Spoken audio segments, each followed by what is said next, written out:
নমস্কার বন্ধুরা। আলুর দাম বাড়াকে কেন্দ্র করে চাষিমহল থেকে শুরু করে ব্যবসায়ীরা দারুণ খুশিতে রয়েছেন এবং সকলেই জানাচ্ছেন আগামী দিনে কিন্তু আরও ব্যাপক পরিমাণে বাড়তে পারে আলুর দাম।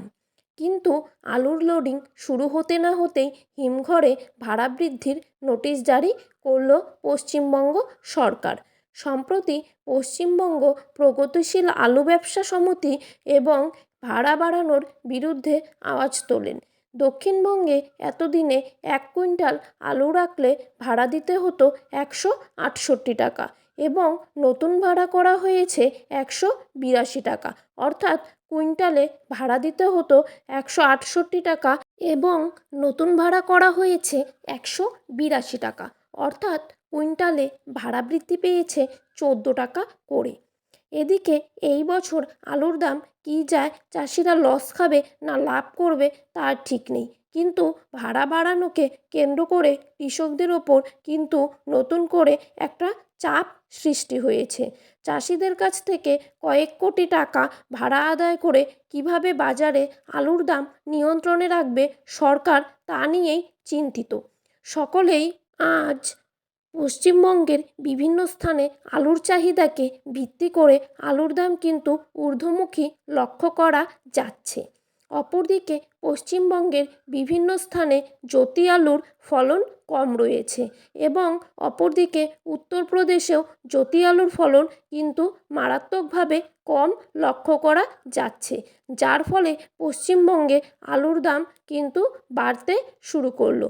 সুপ্রিয় দর্শক, দেরি না করে আমরা এখন দেখে নেব আজ পশ্চিমবঙ্গে কোথায় কোথায় আলুর দাম কত টাকা রয়েছে এবং আগামী দিনে আলুর দাম কত টাকা পর্যন্ত বৃদ্ধি পেতে পারে। কেমন হতে পারে 2025 সালের আলুর ভবিষ্যৎ। তো এই সমস্ত বিষয়বস্তুকে কেন্দ্র করে বড় বড় ব্যবসায়ী তথা বিশেষজ্ঞরা যেসব তথ্য জানিয়েছেন তাই কিন্তু আমি আজকে এই ভিডিওতে জানিয়ে দিব। এই ভিডিওটি শুরু করার আগে একটা ছোট্ট রিকোয়েস্ট করছি, আমাদের ইউটিউব চ্যানেলটিকে সবাই সাবস্ক্রাইব করে চ্যানেলটির পাশে থাকবেন এবং আপনাদের নিজ নিজ এলাকার আলুর ফলন কমেন্ট বক্সে কমেন্ট করে লিখে জানাবেন। কারণ অনেকেই কিন্তু জানাচ্ছেন যে বিঘা প্রতি এবছর আলুর ফলন অনেক কম রয়েছে, আবার অনেকেই দাবি করছেন যে বিঘা প্রতি আলুর ফলন অনেক বেশি।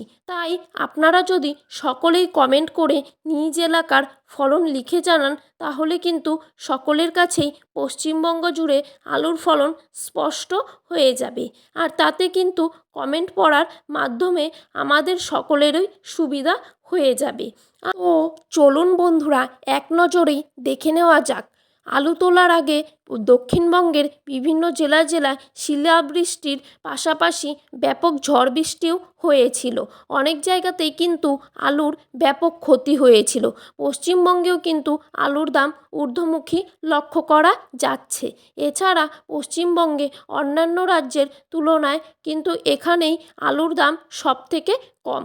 উত্তরপ্রদেশ, দিল্লি, পাঞ্জাব এই সমস্ত মান্ডিতে কিন্তু আলুর দাম অগ্নিমূল্য হয়ে গিয়েছে।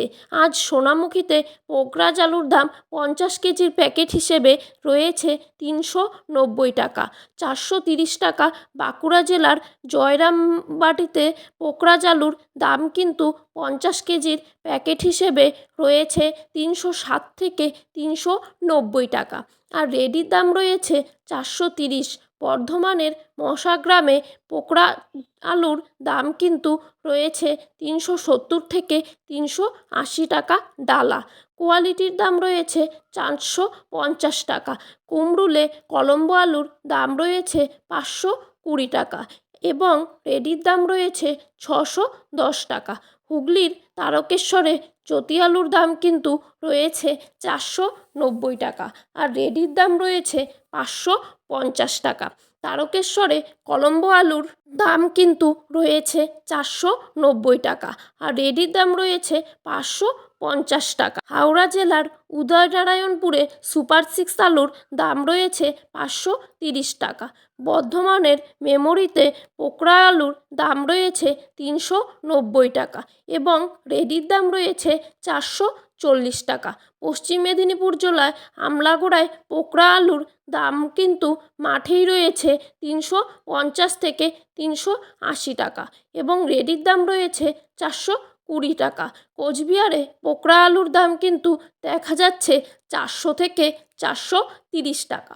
রেডির দাম রয়েছে 450 টাকা। ধূপগুড়িতে সাদা বা জ্যোতি আলুর দাম রয়েছে 430 থেকে 440 টাকার মধ্যে এবং উত্তরবঙ্গের সব জায়গাতেই লাল বা হল্যান্ড আলুর দাম রয়েছে 610 থেকে 660 টাকার মধ্যে।